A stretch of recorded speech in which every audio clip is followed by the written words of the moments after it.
বহুত বেছি mobile TV চাই নেকি পঢ়া শুনাত কনসেন্ট্ৰেশন কৰিবলৈ প্ৰবলেম পায় নেকি বা বহুত বেছি খং ৰাগ আৰু লগতে restless nature হৈ পৰিছে নেকি তেন্তে আপোনালোকে আপোনাৰ সন্তানজনক এটা এক্সাৰসাইজ সেশন দি চাওক এক্সাৰসাইজে ল'ৰা ছোৱালী পঢ়া শুনাত ফোকাস বিল্ড কৰে আৰু খং ৰাগবোৰৰ লগতে restless nature দূৰ কৰাত সহায় কৰে এক্সাৰসাইজ লোৱাৰ লগতে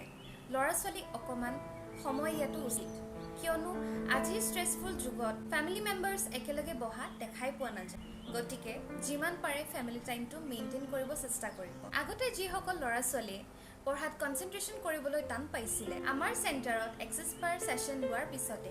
সেই ল'ৰা ছোৱালী সকলে সুফল লাভ কৰিছে বুলি তেওঁলোকৰ গাৰ্ডেন সকলে জনাইছে যি ল'ৰা ছোৱালীৰ বহুত বেছি খংৰাগ আছিল restless nature আছিল এক্সাৰসাইজে তেওঁলোকৰ লাইফত বহুতখিনি পজিটিভ ইম্পেক্ট পেলাইছে যদি আপোনালোকৰ সন্তানটি তেনেকুৱা এটা কিবা প্ৰবলেম ফেস কৰি আছে then you can directly contact us